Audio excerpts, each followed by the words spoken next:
Antes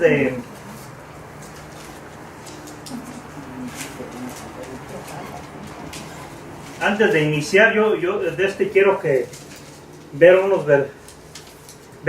versículos, 3 versículos en realidad, en Gálatas 7 al 9.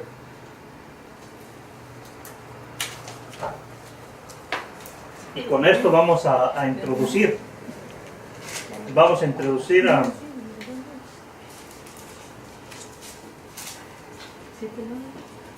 Sí, Gálatas 6, del 7 al 9. Y dice, las escrituras dice así: no os engañéis. Dios no puede ser burlado, pues todo lo que el hombre sembrare, eso también segará. Porque el que siembra para su carne, de la carne segará corrupción. Mas el que siembra para el Espíritu, del Espíritu segará vida eterna. No nos cansemos pues de hacer el bien, porque a su tiempo segaremos si no desmayamos. Nuevamente, porque el que siembra para su carne, de la carne segará corrupción. Por todo lo que el hombre sembrar, eso cosechará. ¿Qué es lo que quiere decir Pablo en estos versículos? Bueno, es bien sencillo. Si tú tienes una parcela o unas tierras y quieres sembrar maíz, para tener mazorcas, ¿qué es lo que tienes que sembrar? Huesos de chabacano. Si tú siembras huesos de chabacano, ¿qué vas a producir? Chabacano. Si siembras frijoles, frijoles. Si siembras maíz, maíz. Bueno, en la televisión hay un anuncio que toman esto y empiezan a manejar de su manera, y luego nos dicen: si tú siembras dinero, ¿qué cosecharás? Dinero. Bueno, realmente no es lo que Dios nos está mostrando a través de la Escritura. No podemos sacar del contexto los versículos. Estamos hablando de tus acciones. Esto es lo que Pablo nos está enseñando, es tus acciones, porque si ustedes leen, antes va a empezar a hablar de lo que es el pecado, la fornicación y todo esto que viene. Entonces, si tú siembras, si tú cometes adulterio, lo más seguro es que vas a tener consecuencias, y muy posiblemente la pareja a veces se quiera desquitar y también te ponga el cuerno. Entonces, muchas veces lo que tú siembres, eso vas a cosechar. ¿Por qué estoy trayendo este versículo? ¿Por qué estoy trayendo estos versículos en este momento? Bueno, Jacob sembró intriga y mentira. ¿Qué es lo que él iba a cosechar? Más intrigas y más mentiras. Dice, mi esposa estaba platicando un poco de este capítulo, y dice: oye, pero si el capítulo ya lo has hablado, cuando le dije que Jacob tuvo que venir y pagar 7 años por cada una de las hermanas. Pero en realidad hasta hoy vamos a entrar de lleno a este capítulo. Y le digo, eso es lo bonito de escudriñar las Escrituras. Cuando tú escudriñas en la historia total, o sea, cuando tú hablas, te vienes a sentar a la Biblia y lees todo lo que es la historia de Jacob, o toda la historia de Abraham, o toda la historia de Isaac, tú vas a poder explicarla, aunque tengas que usar porciones de adelante y porciones de atrás para poder explicar. Pero cada vez que ustedes se acercan, van a escuchar porciones que tal vez ya hemos visto, y vamos a juntar otras, y ustedes cada día se van a afirmar más en lo que se está enseñando, porque a través de la repetición es como viene el aprendizaje. Bueno, en el capítulo anterior, en el capítulo 28, si ya pueden ir conmigo a Génesis 29, en el capítulo 28 vimos cómo Jacob tuvo que dejar Berseba. Tuvo que dejar Berseba y ir hasta Padán Aram, que es el lugar. O en otros lugares vamos a ver la ciudad de Aram, que es donde vivía su tío Labán. Ya anteriormente hemos escudriñado el trayecto de este lugar, cuando vimos que Eliezer, o el siervo de Abraham, tuvo que ir a buscar esposa para Isaac. Y vimos que él en los camellos hizo aproximadamente unos 10 días. Bueno, la semana pasada vimos que él iba a pie, Jacob. Si Eliezer en los camellos podía viajar unos 100 kilómetros por día, vimos que Jacob nada más pudo avanzar 65 kilómetros por día. Es más o menos la distancia desde Beerseba hasta Betel, que es donde tuvo la visión de la aparición de Dios. Entonces él pudo viajar unos 65 kilómetros por día. Bueno, desde Beerseba hasta Padán Aram hay unos 1000 kilómetros más o menos, ¿verdad?, de distancia, y son a través del desierto. Él tuvo que cruzar su desierto. Vimos que Rebeca cruzó su desierto, vimos que Abraham cruzó su desierto, y vimos que cada uno de nosotros está cruzando un desierto. Bueno, él tuvo que cruzar este desierto, y debió haber sido algo difícil, realmente. Algo completamente difícil. Recuerden, un calor extremo en el día, un frío extremo en la noche. No llevaba equipaje, no llevaba animales, no llevaba agua, no llevaba alimentos, tenía que ir comiendo lo que encontraba en el desierto. Así que no debió haber sido nada fácil para él. ¿Por qué les explico esto?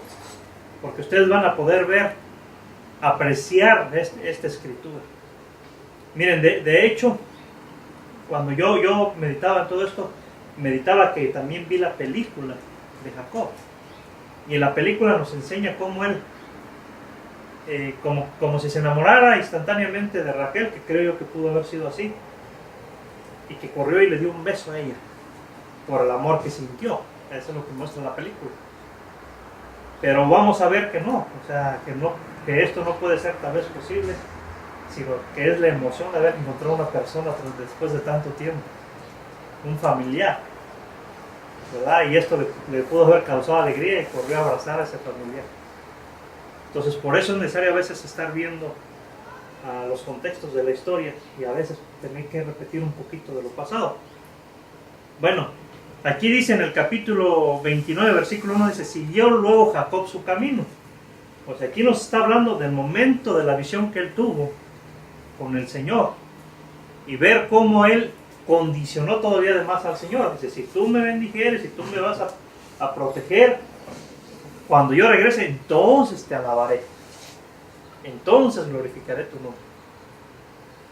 Realmente vemos que nosotros no debemos condicionar a Dios.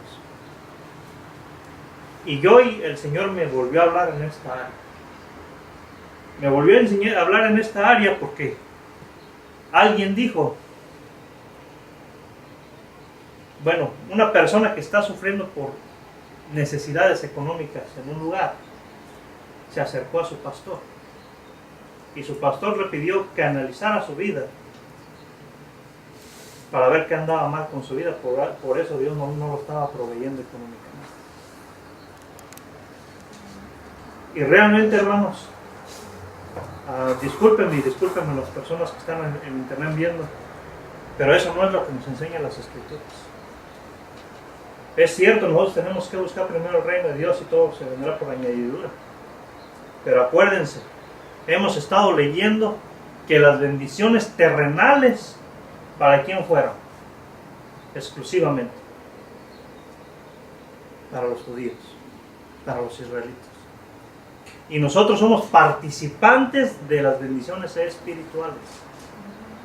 Cuando Él dice que te bendeciré, dice, y luego le dice, le mostró la arena, dice, como la arena será tu descendencia. Después le muestra las estrellas, dice, como las estrellas será tu descendencia.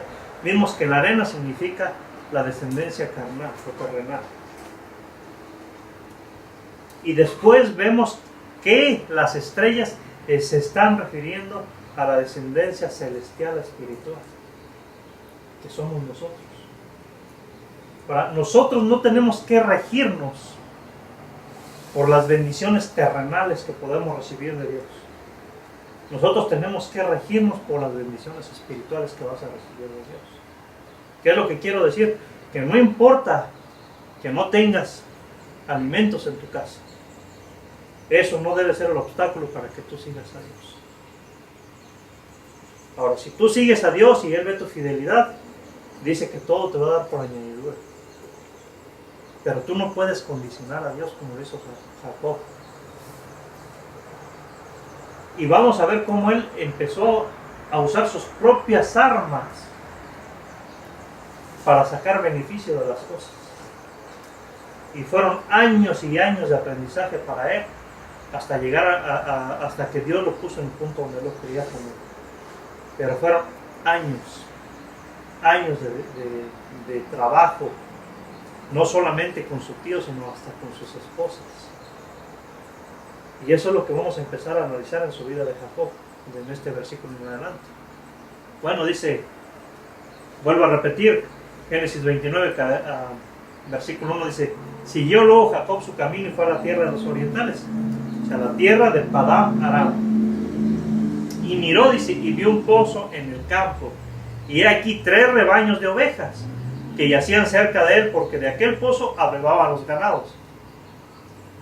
Y había, dice, una gran piedra sobre la boca del pozo, y juntaban allí todos los rebaños, y revolvían la piedra de la boca del pozo, y abrevaban las ovejas. Y volvían la piedra sobre la boca del pozo a su lugar. Y les dijo Jacob, hermanos míos, ¿de dónde sois? Y ellos respondieron, de Aram somos. Y él les dijo, ¿conocéis a Labán, hijo de Nacor? Y ellos dijeron, sí, le conocemos. Él les dijo, está bien. Ellos dijeron, bien. Y aquí, dice, Raquel, su hija, viene con las ovejas. Él llega a la tierra de Padán Aram, a la ciudad de Aram. Y habíamos visto desde antes, cuando Eliezer había ido a buscar esposa para Isaac, que él había llegado y había detenido los animales a la entrada de la ciudad, porque los pozos casi siempre estaban en las afueras de la ciudad. Este pozo aproximadamente estaba a unos 2 kilómetros, tal vez a una milla a las afueras de la ciudad. Y dice que sus costumbres era que todos venían, todos los pastores traían sus ovejas, llegaban hasta este lugar de Aram, o al pozo, y hasta que estaban todos reunidos, dice, quitaban la piedra del pozo, o sea, de la puerta que tenía el pozo, lo destapaban, sacaban el agua y le daban de beber a todo el ganado. Cuando ya bebía agua todo el ganado, entonces volvían a poner la piedra encima y se retiraban los pastores con sus ganados. Bueno, cuando él viene caminando, de pura casualidad, o sea, a mí cómo me impacta leer la escritura del Señor, él va perdido por el desierto y por casualidad recorre unos 1000 kilómetros, unos 15 días a pie, si es que no se retrasó ni un día, 15 días caminando, como les repito nuevamente, con sed, con hambre, sin platicar con nadie. Él tal vez se guiaba, no sé, por las estrellas o no sé, la cosa es de que no tenía una brújula para guiarse. Así que yo digo, bueno, qué casualidad, después de caminar tanto tiempo, perdido en el desierto, llega directamente al pozo de Aram. Y qué casualidad que, bueno, que encontró un pozo en medio del desierto y que ese pozo fuera de Aram. Y luego todavía aún más casualidad que Raquel viniera a su encuentro. Realmente Dios es quien arregla esas casualidades, hermanos. No puede haber coincidencias. Si tú estás buscando a veces algo y lo ves, o sea, ya revolviste toda la casa y luego te volteas y a veces hasta lo traes en la mano. ¿Ustedes creen que es coincidencia? Bueno, a mí me ha pasado que agarro y ya ando. ¿Dónde están las llaves? ¿Dónde están las llaves? Y luego, perdón, aquí las traigo. No son casualidades, hermanos. No hay coincidencias. Dios arregla cada cosa. ¿Este era el plan de Dios para Jacob? Sí. Dios lo estaba mandando a su parentela para que tomara esposa para él.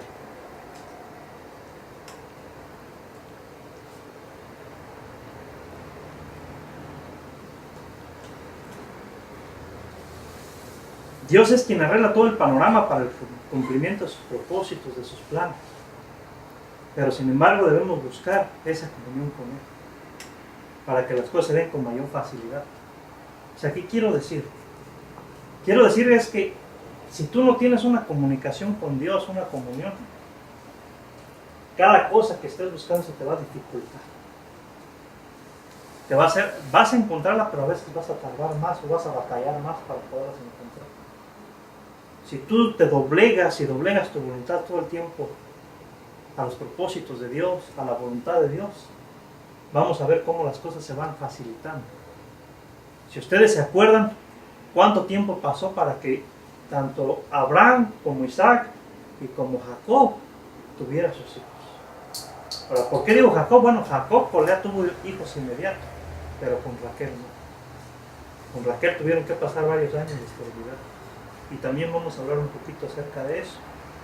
Bueno, vemos que él llega a este lugar y casualmente se encuentra el pozo y casualmente se encuentra que era la tierra de Aram y casualmente se encuentra con la prima. Qué casualidad, todo se le dio fácil. Bueno, dice el versículo 7, y él dijo, he aquí, es aún muy de día, no es tiempo todavía de recoger el ganado, abrevar las ovejas e ir a apacentarlas. Y ellos respondieron, no podemos hasta que se junten todos los rebaños y remueva la piedra de la boca del pozo, para que abrevemos las ovejas. Mientras él aún hablaba con ellos, Raquel vino con el rebaño de su padre, porque ella era la pastora. Y sucedió que cuando Jacob vio a Raquel, hija de Labán, hermano de su madre, y a las ovejas de Labán, el hermano de su madre, se acercó a Jacob y removió la piedra de la boca del pozo, y abrevó el rebaño de Labán, hermano de su madre. Bueno, vamos a ver nuevamente cómo aquí Jacob está actuando una vez más por impulso. Una vez más está actuando con arrogancia, con prepotencia y con su propia ley. ¿Por qué? Les expliqué hace un momento que la costumbre de aquel lugar es que se juntaran todos los rebaños. Se quitaba la piedra del pozo y entonces se les daba de tomar agua. Y mientras no estuvieran juntos los rebaños, no destapaban el pozo. Esa era su ley, ese era su reglamento, esa era su costumbre. Pero vemos que a él le importó esto. No. Dijo, y él estaba desesperado, estaba ansioso y no respetó las costumbres del lugar. Él quitó la piedra y empezó a darle de tomar, a brevar el ganado de su tío Labán. Y yo lo entiendo, realmente lo entiendo, porque yo estaría igual de desesperado. Yo reconozco que también tengo muchas debilidades como cristiano. Y muchas veces me desespero en mi caminar. Y si yo hubiera andado como Jacob, 15 días por el desierto, sin agua, sin alimentos, sin gente, recuerden, él era una persona de casa. O sea, no era una persona de campo, ni que estuviera acostumbrado a salir a hacer sus campamentos, sus cacerías, y que tuviera que quedarse en el campo. Él era de casa. Entonces, estar 15 días en el desierto solo debió haber sido una experiencia aterradora realmente para él, creo yo. Así que él ya le andaba de ver realmente a su familia. Y cuando vio que ahí estaba Raquel, lo primero que dijo, bueno, yo ya no quiero esperar más.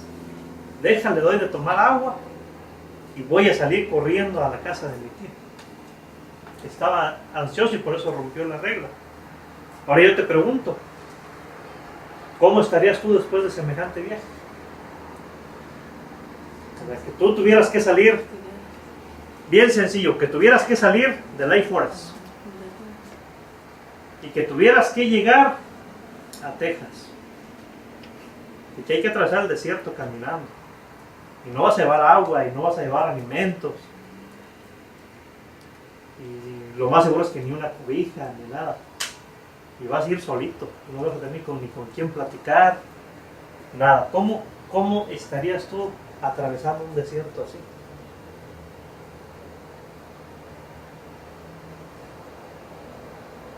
Yo digo, no importa cuál desierto estás atravesando. Solo te digo, confía en Dios. Él es tu guía. Y Él va a arreglar todo. Todo, cada paso que des. Lo vimos que dirigió a Jacob sin saberlo. Él llegó derechito al lugar donde iba. Así que a su tiempo Él va a arreglar todo. No importa qué desierto estés atravesando. Y te digo, no importa qué desierto estés atravesando, porque tal vez tú en este momento estés atravesando una enfermedad, una situación económica, un problema familiar, un problema en el trabajo, no sé yo, qué desierto estés atravesando en este momento.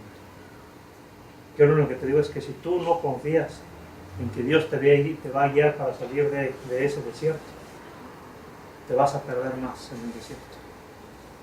Te vas a quemar con ese solo abrasador. Pero si tú diariamente buscas la comunión con Dios y confías en que Dios va a dirigirte para salir de tus problemas, de tus atolladeros, hermano, vas a salir de ellos. Porque Dios es un Dios fiel. Sí. Esta persona de la que hablamos al principio hubiera venido conmigo y me hubiera dicho, hermano, estoy atravesando por diferentes pruebas y trato de abrir un negocio y no me funciona, trato de ir a un trabajo y no me funciona. ¿Sabes qué? Confía en Dios y Dios va a dirigir tus pasos. Dice Pablo, porque para todos los que aman a Dios, ¿qué dice, hermanos? ¿Quién se lo sabe? Todas las cosas les ayudan para bien. Y esto es conforme a los que a su propósito son llamados. Porque a los que antes escogió también los predestinó para ser conforme a la imagen de su Hijo. Si estamos llamados por Dios, tenemos que ser conformados conforme a la imagen de nuestro Señor Jesús. Ahora yo te pregunto, ¿tú fuiste llamado? Yo fui llamado. Tú fuiste llamado, vas a ser conformado conforme a la imagen de Jesús. ¿Y Jesús quién era? ¿Quién era Jesús? Él era el Rey. Era Dios. ¿Y se aferró a ser igual a Dios? No, hermanos, Él se negó a sí mismo. Dice las Escrituras, y podemos escudriñar las Escrituras, que ni siquiera tenía una almohada para recostar su cabeza. Él no tenía un hogar. Él no tenía una cama. Él no tenía una almohada. Él no tenía dinero. Él se hizo pobre por cada uno de nosotros. Entonces, ¿por qué nosotros queremos la riqueza?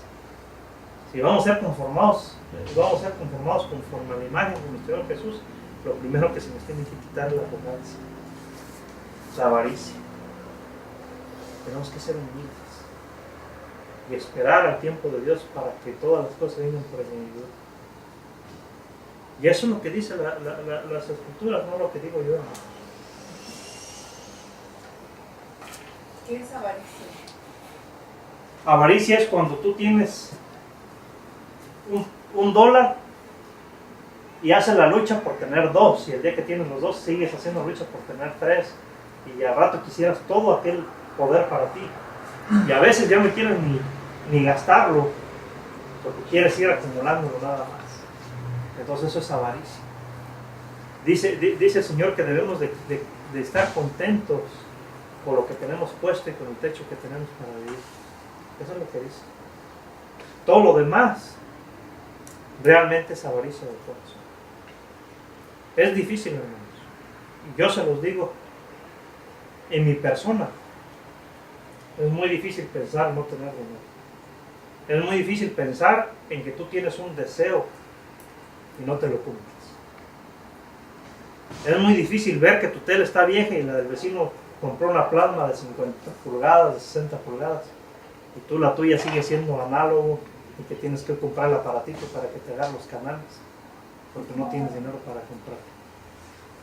Es difícil.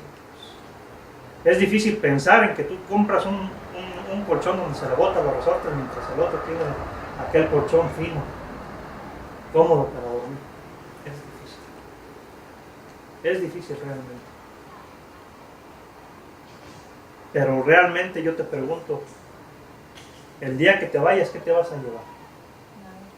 Ahora, si tú te dedicas 100% a acumular riqueza, lo más seguro es que por acumular riqueza vas a descuidar a tu familia. Y si descuidas la familia, al rato vas a activar. Porque va a haber una división en tu casa. ¿Y de qué te va a servir el dinero que acumulaste? Es triste, pero tú puedes llegar en la mañana a irte y ver a tus hijos dormidos al trabajo. Trabajas 2 trabajos, 3 trabajos, porque van a tener un poco más de dinero. Y llegas en la noche y otra vez están dormidos. ¿Qué platicaste? ¿De qué gozaste este día? Yo hace algunos años estaba alocado también por comprar una casa. Y ya no me importaba dónde, ni lo que quería era la casa. Y mis hermanos están de testigos. Y yo andaba buscando ya hasta vivir allá para Menifee, allá arriba allá cerca de Perry, por allá arriba estaba Menifee. Está lejos. Y yo andaba alocado y según yo, pues, orándole al Señor, pero queriendo hacer las cosas a mi modo. Y ya cuando se había hecho todo, o sea, ya prácticamente ya estaba todo, nomás era cosa de que hiciéramos firmas y eso. Agarré y le dije a mi agente, oye, ¿de cuánto me van a salir mis pagos? Y me dijo que eran como 3,700. Y entonces yo dije, no, pues si no los gano, tengo que usar otro trabajo, y si agarro otro trabajo, lo primero que tengo que dejar son las cosas que a mí me gustan, y es estar en las cosas del Señor. Eso era lo primero que tenía que dejar. Y segundo, dije yo, voy a llegar cansado en la noche y voy a ver el techo aquel, si es blanco o techo blanco. Me voy a quedar dormido, voy a despertar y voy a volver a ver el techo blanco y salir disparado a trabajar. Y diario va a ser lo mismo. O sea, ¿para qué quería una casa que me iba a gozar? Honestamente, hermanos. Es difícil, yo lo entiendo que es difícil. Es difícil porque los deseos de la carne son muchos. Y esa es la lucha que vas a tener de aquí en adelante. O desde el tiempo que tú decidiste entregarle tu vida a Dios.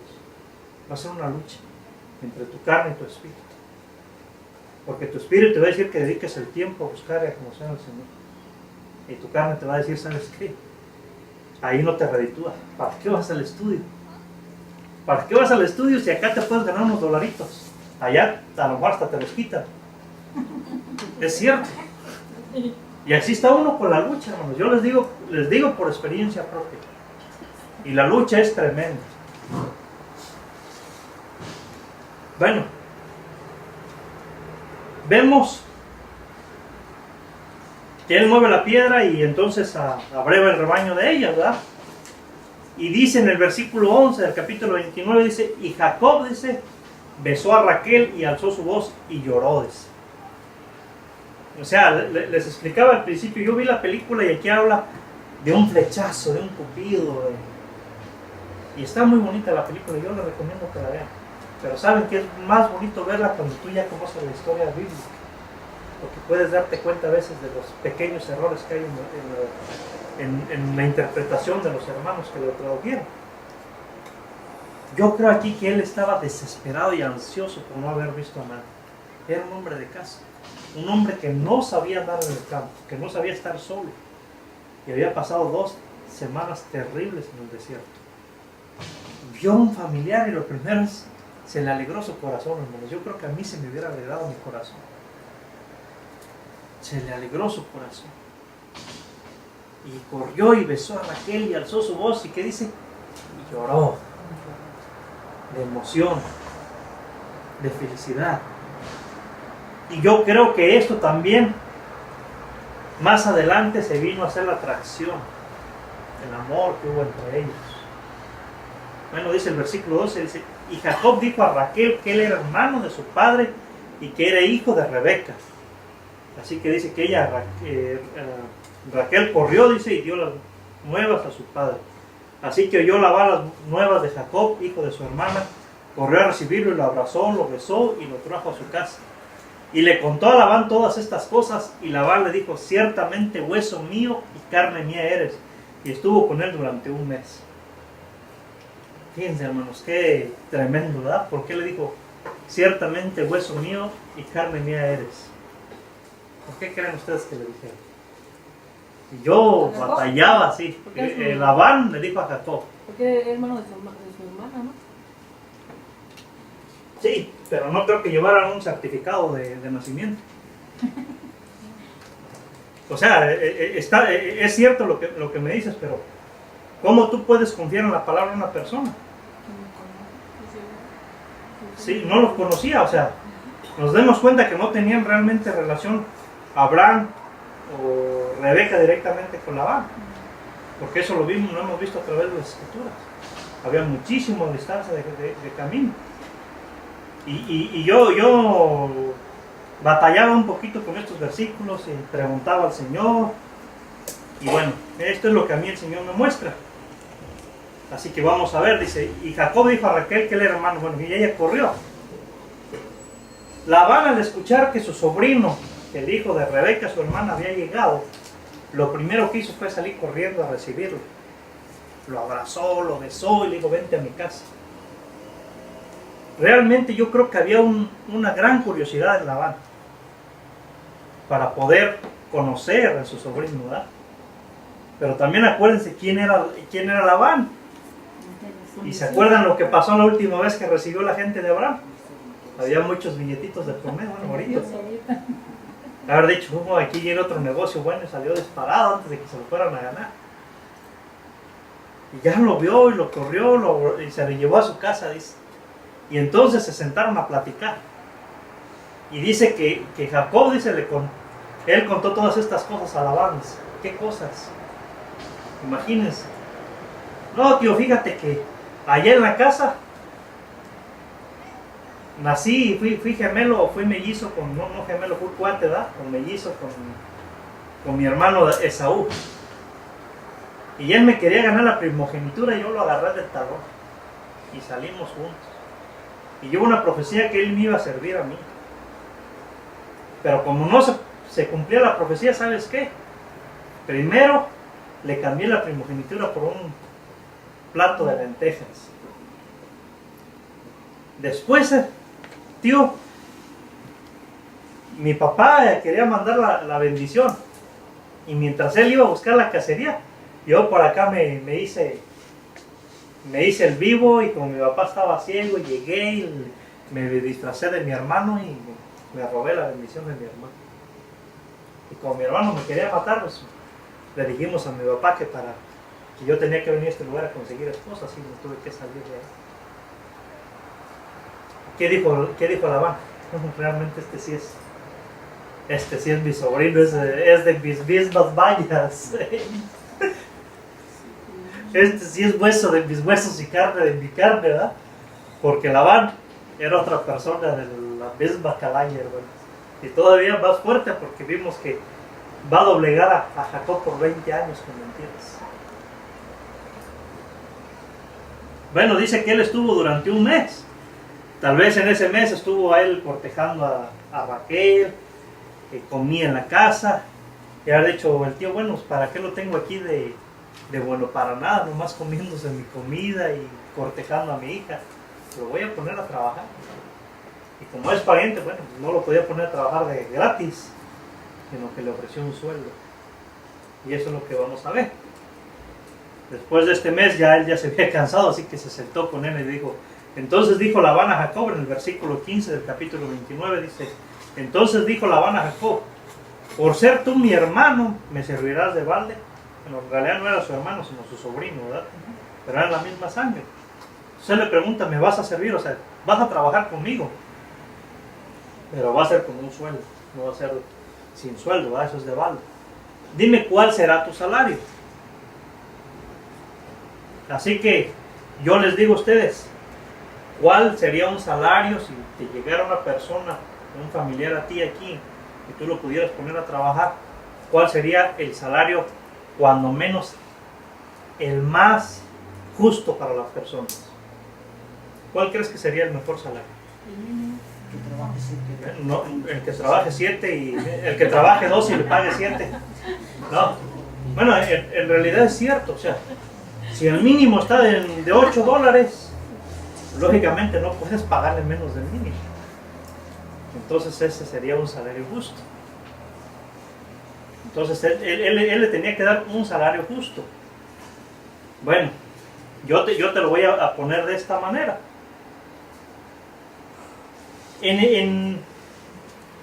Suponiendo que esté a $8 el promedio del salario, ¿cuánto ganarías por un día de 12 horas de trabajo? Aunque no te paguen overtime, cerca de $100, ¿no? Cerca de $100 por 6 días a la semana, estás hablando de $600. Si tú trabajas 4 semanas al mes, estás hablando de $2.400, $2.500 casi. ¿Cuánto estarías ganando alrededor de un año? Bueno, yo creo que yo estaba sacando unas cuentas y yo veía que aproximadamente ganaban $36,000 al año. ¿Por qué 36? Porque trae 52 semanas el año, ¿verdad? Y ahorita estábamos haciendo cuentas de 4 semanas. Bueno, $36,000 por año. Así que si él trabajaba 7 años por cada una de las esposas, él iba a pagar aproximadamente $352,000 por cada esposa de dote. Pues no estaba nada mal para el tío, ¿verdad? Era una buena cantidad. Estás hablando de $712,000 de dote por sus 2 hijas.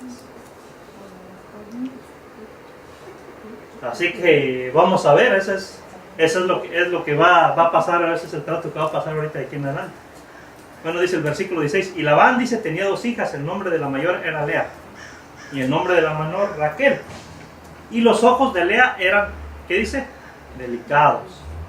Pero Raquel era de lindo semblante y de hermoso parecer. Y Jacob amó a Raquel y dijo, yo te serviré 7 años por Raquel, tu hija menor. Y Labán respondió, mejor es que te la dé a ti y no que la dé a otro hombre. Quédate conmigo. Y así sirvió Jacob por Raquel 7 años y le parecieron pocos días porque la amaba. Bueno, alguien dice, no, es que era lógico, a él le gustaba la bonita y no la fea. Así dicen, ¿no? ¿No han oído que dicen que la hermana fea? Bueno, hermanos, perdónenme por lo que les voy a decir, pero en mi punto de vista no hay mujer fea. ¿Qué dicen las mujeres?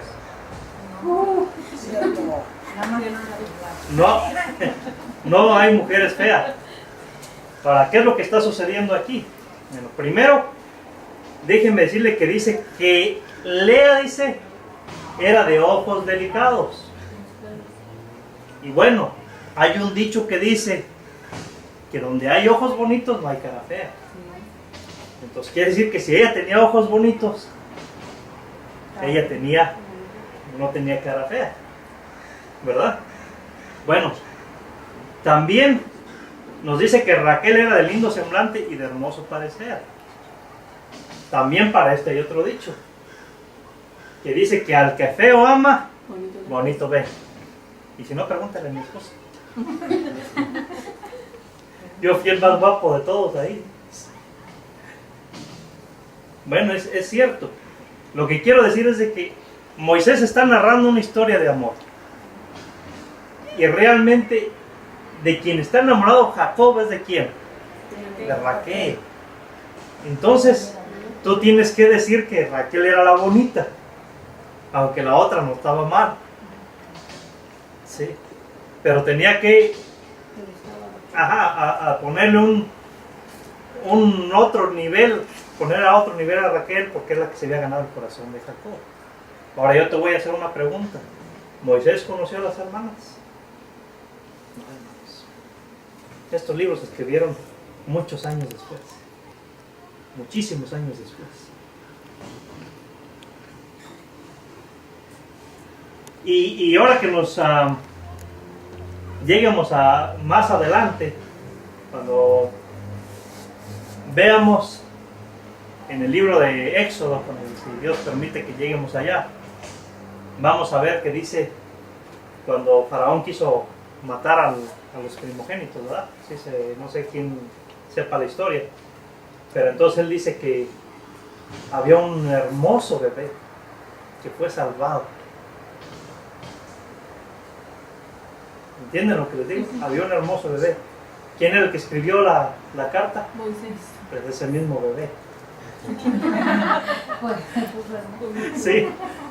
Cuando lean ustedes el libro de Juan, Juan va a decir, y estaba el discípulo amado. ¿Quién escribió a Juan?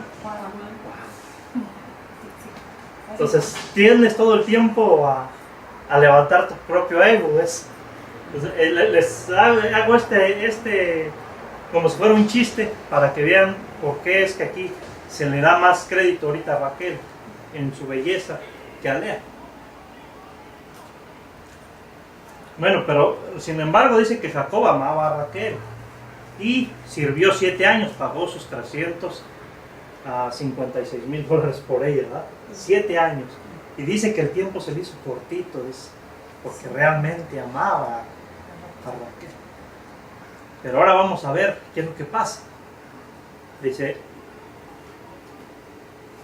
entonces en el versículo 21, entonces dijo Jacob a Labán, dame a mi mujer porque mi tiempo se ha cumplido para unirme a ella. Entonces Labán juntó a todos los varones de aquel lugar e hizo banquete. Y sucedió que a la noche tomó a Lea, su hija, y se la trajo, y él se llegó a ella. Y dio Labán su sierva Silpa a su hija Lea por criado. Venida la mañana, y aquí que era Lea. Y Jacob dijo a Labán, ¿qué es esto que me has hecho? ¿No te he servido por Raquel? ¿Por qué pues me has engañado? Y Labán respondió, no se hace aquí en nuestro lugar, que se dé a la menor antes que la mayor. Bueno, sigo con los dichos. En México dice que chivo brincado, chivo quedado. ¿Han oído eso? O sea que si se casa primero el chico y brinca el grande se quedó de cotorro ya. Eso es lo que dice en México. Vestir santos también. Yo por eso me fui, porque Y yo creo que, hermanos, puede ser que sí. Porque acá en el caso de mi esposa se han casado los 3 chicos, pero todos los grandes están de cotorritos. Entonces, ya vemos que esto no es nada nuevo. Esto no es nada nuevo. Bueno, pues, con esa se la quitó Labán. Bueno, tal vez yo me imagino que cuando él hizo el primer trato, dijo, bueno, 7 años son muchos. Durante los 7 años tal vez venga otro y se lleva a Lea. Esta es la costumbre, ¿verdad? Y dijo, voy a hacer el contrato con Jacob. Y redactó el contrato. Pero se le olvidó decirle a Jacob que había unas letras de esas pequeñitas en el contrato.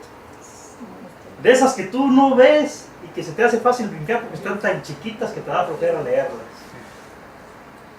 Y esas son las que a veces te perjudican. Casi siempre, ¿verdad? Bueno, aquí Labán le dijo, claro que te voy a dar a Raquel, pero se me olvidó mencionarte una pequeña cláusula de esas con letras chiquititas. Que si no se va primero Lea, tienes que llevar a Lea.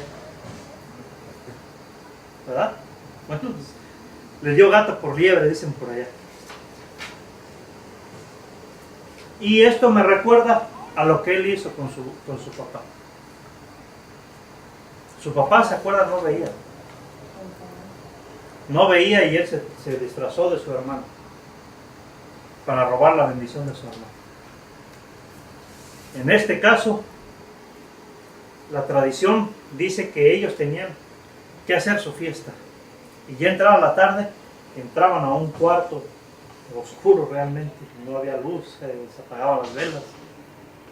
Ahora, otro de los detalles era que mientras estaba la ceremonia, la mujer tenía que estar cubierta con el velo para mostrar su pudor y como ahorita que se usa que el vestido blanco para la pureza de la mujer, y si ya no trae vestido blanco es porque ya no fue puro. Esa es supuestamente la tradición. Bueno, con ellos se usaba el velo. Así que para él era imposible verle la cara a Lea. Y ya en la oscuridad, pues aquella tal vez no hablaba. ¿Verdad? Y él dijo, pues ahí quiero ahorita la voz. Así que él se dedicó a lo que se dedicó y al otro día que se lleva el chasco. ¿Verdad? Se llevó el chasco, esta no era la que yo quería. Qué difícil debió haber sido para él. Y se va bien enojado y entonces ya el tío le dice, no, es que se me había olvidado decirte que si no se casaba primero Lea es la que te ibas a llevar tú. Dice, pero no hay problema, mira, vamos a hacer un nuevo trato. ¿Realmente amas a mi hija Raquel? Sírveme otros 7 años y una vez, es más, te la pago por adelantado. Cumple la semana, o sea, las semanas que ellos tenían que estar 7 días enfiestados con el matrimonio. Pues eran 7 días de fiesta. Y su luna de miel y todo eso. Y después de los 7 días se iba a llevar a Raquel y iba a estar otros 7 días enfiestado. Y él le iban a pagar a Raquel por adelantado y él tenía que servir los 7 años. Así que se iba a llevar 2 por 1. Y esto también nos va a enseñar algo más, hermanos. Yo les quiero preguntar, ¿cuántos años trabajó Jacob por Lea? 7. ¿Y cuántos años trabajó por Raquel? 7. Bueno, hermanos, déjenme decirle que no han podido sacar bien sus cuentas. Trabajó 14 por Raquel y trabajó 0 por Lea. Por amor a Raquel. Sí, es que él trabajó los 14 años por amor a Raquel. Y en ningún momento él estaba comprando o llevándose, queriendo llevar a Lea. Entonces tuvo 2 mujeres. Tuvo 2 mujeres, 2 esposas. Y esto, hermanos, es algo que provenga de Dios. No, ¿verdad? O sea, te va a costar lágrimas de sangre a Jacob. Y lo vamos a ver luego arrancando, luego al final de este capítulo lo vamos a empezar a ver. Vamos a correr un poco más rápido. Bueno, dice en el versículo 27, se cumple la semana de estos, de los 7 días, y se te dará también la otra por el servicio que hagas conmigo otros 7 años. E hizo Jacob así y cumplió la semana de aquella, y él le dio a Raquel su hija por mujer. Y le dio Labán a Raquel su hija, su sierva Bilha por criada, y se llegó también a Raquel y la amó también más que a Lea. Y sirvió a Labán aún otros 7 años. Y vio Jehová que Lea era menospreciada y le dio hijos, pero Raquel era estéril. Vamos a parar un poquito aquí. Vemos que aquí no solo se está llevando 2 esposas, sino que también se está llevando las siervas de sus esposas. O sea, 2 esposas y las 2 siervas de las esposas. Y estas siervas de las esposas también van a pasar a ser concubinas de él. O sea que va a tener 4 mujeres. ¿Verdad? Y esto lo va a empezar a hacer su misma esposa Raquel. Porque a través de la envidia que ella empieza a sentir por Lea, es que le dice, ahora llégate a mi sierva. Y después, Lea no queriéndose de dejar, también le da la sierva. Y eso es lo que vamos a ver ahorita. Pero a mí me interesaba mucho ver el versículo 31 donde dice, y vio Jehová que Lea era menospreciada y le dio hijos, pero Raquel era estéril. Este versículo 31 realmente también me impactaba a mí. Porque ¿a quién amaba Jacob? A Raquel. A Lea no. Y esto trajo terribles sufrimientos para Lea. Dice que era menospreciada. O sea que realmente no había amor, no había entrega, no había nada para con ella. Y era cierto, tal vez él se casa con una y después de tomar la otra empezó a olvidar a la primera. Y él vivía una luna de miel con Raquel y no se acercaba a Lea porque realmente él amaba a Raquel. Así que menospreciaba. Y Dios vio esto. Vio esto y entonces provocó Dios una esterilidad en Raquel para darle un jaloncito de orejas a Jacob. Y le empezó a mandar hijos a través de Lea. Como les dije en un principio, este es donde iba a iniciar esa guerra entre ellas. Así como tuvieron esa guerra él con su hermano Esaú, así va a haber una guerra entre sus 2 esposas. Y aquí se inicia esa guerra. porque uno empieza a tener hijos y la otra no puede. Entonces Raquel dice, ahora llégate a mi sierva para tener un hijo. Y después Lea dice, ahora tú te llegas a la mía. Y finalmente cada siervo le dio 2 hijos a Jacob. Y Lea le da 7 hijos. Después Raquel ya al final le va a dar 2 hijos. Finalmente con el segundo hijo ella muere. Y vamos a hablar todo eso conforme vayamos avanzando. ¿Por qué creo yo que ella murió? ¿Sí? Bueno, dice el 31 nuevamente, dice, y vio Jehová que Lea era menospreciada y le dio hijos, pero Raquel era estéril. Y concibió Lea y dio a luz un hijo, y llamó su nombre Rubén, porque dijo, ha mirado Jehová mi aflicción, ahora por tanto me amará mi marido. La siguiente semana, hoy lo intentaba hacer, pero yo sé que a veces no es el tiempo. En el siguiente estudio vamos a ver que a través de los nombres de sus hijos vamos a conocer la historia de tristeza de Lea. A través de los nombres de sus hijos. En hebreo el nombre de Rubén se dice Ra-Ben. Ese es como se escribiría en hebreo, bueno, con sus símbolos, pero así lo leerías, Ra-Ben. Ra, que significa ver, y Ben es hijo. Entonces sería como ve un hijo. Entonces vamos a ver todo eso, o sea, los nombres de sus hijos van a mostrarnos la historia real de Lea y ver realmente a una Lea en otras palabras, porque no se nos explica su historia firmemente aquí. Entonces por eso es que yo quiero hacer un estudio un poquito de los nombres de su descendencia. Bueno, dice que el primero fue Rubén. Más adelante, este era el primogénito. Pues más adelante vamos a ver que él desobedece y hace una cosa terrible y por culpa de eso pierde la primogenitura. Después dice que ella concibió una vez más y dio a luz un hijo y dijo, por cuanto oyó Jehová que yo era menospreciado, me ha dado también y llamó su nombre Simeón. Y concibió otra vez y dio a luz un hijo y dijo, ahora esta vez se unirá mi marido conmigo, por tanto le he dado a luz 3 hijos, por tanto llamó su nombre Leví. Concibió otra vez y dio a luz un hijo y dijo, esta vez alabaré a Jehová, por esto llamó su nombre Judá y dejó de dar a luz. Ella tuvo 4 hijos seguidos. Como les dije, en el siguiente servicio, en el siguiente estudio que tengamos, vamos a analizar los nombres profundamente de ellos para poder entender la situación emocional que estaba viviendo Lea con su menosprecio, lo que ella estaba sufriendo.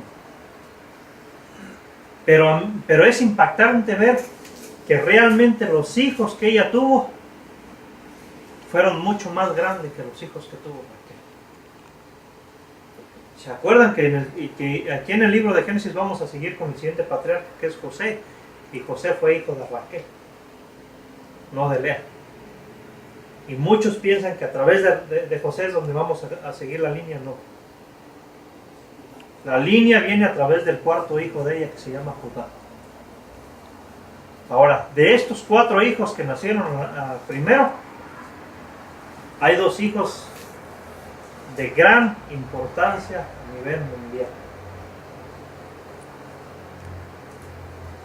A través de uno viene la descendencia sacerdotal. ¿A través de quién? De Leví. Los sacerdotes. Y a través de Judá, ¿qué vienen? Los reyes y Jesús. Ahora, cuando nosotros vamos a estudiar el libro, vamos a ver que Jesús va a tener genes de aquí. De hecho, cuando ustedes estudian a Juan el Bautista, ¿saben de dónde provenía Juan el Bautista? ¿Su papá qué era? ¿Cuál era el oficio de Juan el Bautista? No, del papá de Juan el Bautista. ¿Se acuerdan? Era sacerdote. Era sacerdote. ¿Y de dónde provenían los sacerdotes? De Leví, de la tribu de Leví. Y luego dice que de dónde venía Elizabeth. También habla de Leví. Y resulta que era pariente, que era una pariente de María. Pero María directa, o sea, de una manera más directa desciende de la tribu de David, ya de la tribu de Judá, igual que José. Pero es interesante ver todo eso cuando ya vemos todo a la luz. O sea, eso, que él descienda no quiere decir que no se mezclara por decir otra de las tribus ahí. ¿No? Que yo diga que soy mexicano y yo nací en México, a lo mejor los descendientes de atrás no venían de México, pero ya somos mexicanos. Entonces, podemos analizar todo eso a la luz de la Biblia. Pero esto es lo importante que ustedes quiero que entiendan, es que ella tuvo dos genealogías muy importantes en la historia de la humanidad. Leví, que es la descendencia sacerdotal, y tenemos a Judá, que es la descendencia real. Y con esto los voy a dejar esta semana, así que no se pierdan el siguiente capítulo por el mismo canal. Apenas que estaba llegando a pensar. Sí, vamos a analizar los nombres de todos los hijos que tuvo Lea, que tuvo Raquel, y vamos a ver la genealogía. Y después vamos a terminar viendo cómo Jacob sirve otros 6 años ya fuera del pago que tenía él por sus esposas a Labán. ¿Todavía otros 7 años? Otros 6. Porque ahora después Labán no lo quiere dejar ir y entonces le ofrece un salario. Y él se queda por el salario y vamos a ver todo eso, pero eso es en el siguiente capítulo. Lo mismo a mis hermanos que nos lleguen a ver a través del internet, les sugiero que busquen una congregación donde les puedan explicar versículo por versículo. Que no se queden sentados en casa. Claro que sigan viendo nuestros estudios, pero que busquen una iglesia donde les enseñen capítulo por capítulo, versículo por versículo. Que aprendan del Señor. No se queden sentados. Dios los bendiga.